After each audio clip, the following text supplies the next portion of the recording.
నమస్తే, welcome to our channel. So ప్రస్తుతం మనతో పాటు ఉన్నారు డాక్టర్ భాను పూర్ణిమ మేడం. సో మేడంతో మాట్లాడి బ్యాక్ పెయిన్స్లో చాలా వెరైటీస్, అంటే హౌస్ వైఫ్స్కి ఒక విధంగా, వర్కింగ్ ఉమెన్స్కి ఒక విధంగా, సో ప్రతి ఒక్కరు ఉమెన్స్ అనే కాదు మెన్స్ ప్రతి ఒక్కరికి different type of back pains ఉంటాయి.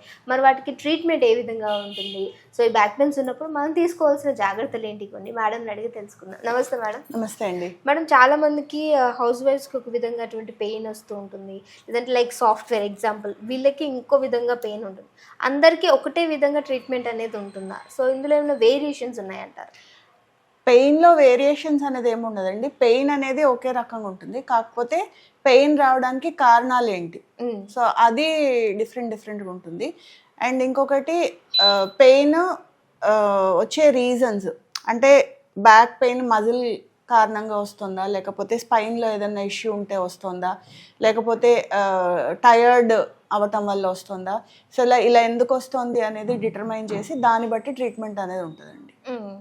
సో మేడం, హౌస్ వైఫ్స్ని చూసుకుంటే చాలా మంది ఏమంటారు, హౌస్ వైఫ్సే కదా, ఇంట్లోనే ఉంటారు, ఏమంత బరువులు అయితే పొందదు కదా, వాళ్ళ బ్యాక్ పెయిన్కి మా దానికి కంపారిజన్ ఏంటి అంటూ ఉంటారు. సో నిజంగానే బ్యాక్ పెయిన్స్ అనేవి వేరియేషన్స్లో చూసుకుంటే అలా ఉంటుందంటారా?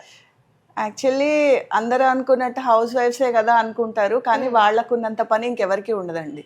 ఎందుకంటే అట్లీస్ట్ వేరే వాళ్ళది పని అప్రిషియేట్ చేస్తారు. సో బయటకు వెళ్తున్నారు, వర్కింగ్ విమెన్ అంటే కష్టపడుతున్నారు ఏదో. హౌస్ వైఫ్స్కి పాపం వాళ్ళు చేసే పనికి గుర్తింపు ఉండదు, వాళ్ళ పనికి అంతం కూడా ఉండదు.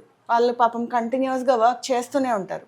సో అలాంటప్పుడు కూడా ఈ బ్యాక్ పెయిన్ అనేది వాళ్ళని బాగానే ఇబ్బంది పెడుతుంది.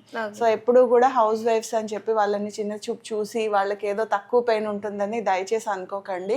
సో వాళ్ళు ఎవరైనా ఒకవేళ పెయిన్ అనేది కంప్లైంట్ చేస్తుంటే ఇమ్మీడియట్గా దాన్ని అడ్రస్ చేసి పెయిన్ అనేది తగ్గించుకోవాలి. ఓకే. సరే, వీళ్ళు ఫిజియోథెరపీ లాంటివి చేయించుకోవడం బెటర్ అంటారా? లేదు అని అంటే ఇంకేమైనా వీటికి ఏమన్నా డిఫరెంట్ టైప్ ఆఫ్ ట్రీట్మెంట్స్ అనేవి ఉంటాయంటారా? పెయిన్కి బేసిక్గా ఉండేది, మనం డాక్టర్ దగ్గరికి వెళ్తే ఫస్ట్ పెయిన్ కిల్లర్స్ రాసిస్తారు. సో పెయిన్ కిల్లర్స్ అనేవి మన పెయిన్ని మాస్క్ చేస్తాయి. అంటే రూట్ కాజ్ ఏంటి అనేది పెయిన్ కిల్లర్స్ పనిచేయవు. సో మీకు ఓన్లీ టెంపరీగా రిలీఫ్ అనేది వస్తుంది. సో తర్వాత పెయిన్ కిల్లర్స్ వేసుకోవడం ఆపేసిన తర్వాత మళ్ళీ వీళ్ళ యాక్టివిటీ అట్లాగే కంటిన్యూ అవుతూ ఉంటే సో మళ్ళీ పెయిన్ అనేది స్టార్ట్ అవుతుంది. సో అందుకని బ్యాక్ పెయిన్ అనేది మనము ఫేస్ చేస్తుంటే పెయిన్ కిల్లర్స్తో పాటు ఫిజియోథెరపీ ట్రీట్మెంట్ కూడా తీసుకుంటే సో మేము రూట్ కాజ్ నుంచి ట్రీట్మెంట్ అనేది ఇస్తాం. సో ఫస్ట్ ఐడెంటిఫై చేస్తాం ఎందువల్ల బ్యాక్ పెయిన్ వస్తుంది, సో వాళ్ళ లైఫ్ స్టైల్ ఏంటి, సో ఎందుకు వస్తుంది, ఏం పని చేస్తున్నారు, ఏ పని చేసినప్పుడు ట్రిగ్గర్ అవుతుంది, ఏ పని చేసినప్పుడు వాళ్ళకి తగ్గుతుంది. సో ఇలాంటి కారణాలన్నీ వాళ్ళ దగ్గర నుంచి మేము హిస్టరీ తీసుకొని సో ఎందుకు వస్తుంది అనేది మేము డిటర్మైన్ చేసి దాన్ని బట్టి మేము ట్రీట్మెంట్ అనేది ఇస్తాం. ఓకే. సో దాంతో ఏమవుతుందంటే మీకు అంటే ఫస్ట్ మెషిన్స్ పెడతాము పెయిన్ తగ్గడానికి, తర్వాత ఎక్సర్సైజెస్ చెప్తాము, దాని తర్వాత లైఫ్ స్టైల్ మోడిఫికేషన్స్ అనేవి చెప్తాం. సో మేము మా ట్రీట్మెంట్ తీసుకొని మేము చెప్పిన సలహాలన్నీ పాటించి చేస్తే సో మీకు ఈ బ్యాక్ పెయిన్ అనేది మళ్ళీ రిపీట్ అవ్వకుండా చూసుకోవచ్చు. ఓకే. సో అంటే ప్రతి ఒక్కరు కూడా కస్టమైజేషన్ లాగా ఉంటుందా మేడం? అవునండి. సో మా దగ్గర ట్రీట్మెంట్ స్పెషాలిటీ అదే. So any person coming with same problem, అంటే సే ఫర్ ఎగ్జాంపుల్ బ్యాక్ పెయిన్కి ఒక నలుగురు వచ్చారనుకుందాం. సో నలుగురికి ఒకేలాగా ట్రీట్ చేయలేం. సో నలుగురికి 4 విధాలుగా ఉంటుంది. అంటే వాళ్ళు ఏం పని చేస్తున్నారు, సో వాళ్ళ ప్రొఫెషన్ ఏంటి, సో మ్యాక్సిమం వాళ్ళు డేలో టైము, వాళ్ళు ఎంత టైము ఏ పనికి స్పెండ్ చేస్తున్నారు, సో అలా వాళ్ళ నుంచి మేము కారణాలు కనుక్కొని సో దేనివల్ల వాళ్ళకి పెయిన్ వచ్చిందో డిటర్మైన్ చేసి దాన్ని బట్టి రూట్ కాజ్ నుంచి మేము ట్రీట్మెంట్ అనేది ఇస్తాం. ఓకే. సో ఇప్పటి వరకు మనము మెన్స్ గురించి మాట్లాడుకున్నాం. సో అబ్బాయిల్లో చూసుకుంటే వీళ్ళకి కూడా బ్యాక్ పెయిన్ అనేది ఉంటుందండి. అంటే వీళ్ళిద్దరి మధ్య ఏమైనా డిఫరెన్స్ ఉంటుందంటారా? అంటే అమ్మాయిల్లో కొంచెం ఎక్కువగా చూస్తామండి బ్యాక్ పెయిన్. ఎందుకంటే అమ్మాయిల్లో మనము పీరియడ్స్ టైంలో కూడా చాలా మంది బ్యాక్ పెయిన్తో బాధపడుతూ ఉంటారు. తర్వాత ప్రెగ్నెన్సీ టైంలో కూడా బ్యాక్ పెయిన్తో బాధపడతారు.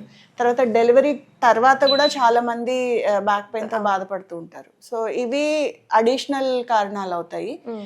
అబ్బాయిల్లో చూసుకుంటే ఎక్కువసేపు డ్రైవింగ్ చేయటము, తర్వాత చాలా ఎక్కువసేపు సిస్టమ్ ముందు కూర్చోవడము, ఇలాంటి కారణాలు బ్యాక్ పెయిన్కి రీజన్స్ అవుతూ ఉంటాయి. సో ఇది డిఫరెన్స్ కొంచెం ఉంటుంది. అమ్మాయిలు కొంచెం ఎక్కువగానే సఫర్ అవుతారు బ్యాక్ పెయిన్. అవును, మీరు మాట్లాడితే కూడా ఇంకోటి గుర్తొచ్చింది మేడం. సో ఎవ్రీ మంత్ అమ్మాయిలకి పీరియడ్స్ వచ్చినప్పుడు బ్యాక్ పెయిన్ చాలా సివియర్గా వస్తుంది. అవును. సో ఇలాంటి వారికి మనకి ఫిజియోథెరపీ ఉపయోగపడుతుంది.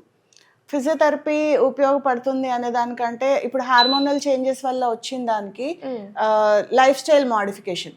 ఓకే. సో మీకు ఒక పర్టికులర్ ఏరియాలో మీకు పెయిన్ ఉంది అన్నప్పుడు డైలీ రోజువారీ లైఫ్లో లైఫ్ స్టైల్ మోడిఫికేషన్ చేసుకోవడము, ఎక్సర్సైజ్ అనేది రెగ్యులర్గా చేసుకోవడము, తర్వాత ఆ పీరియడ్స్ టైంలో స్పెసిఫిక్గా రెస్టింగ్ పొజిషన్ కరెక్ట్గా పెట్టుకోవడము. సో ఇలాంటి జాగ్రత్తలు తీసుకుంటే బ్యాక్ పెయిన్ నుంచి ఇబ్బంది కొంచెం తగ్గించుకోవచ్చు. Okay, thank you so much madam, మంచి ఇన్ఫర్మేషన్ ఇచ్చారు. నమస్తే. నమస్తే.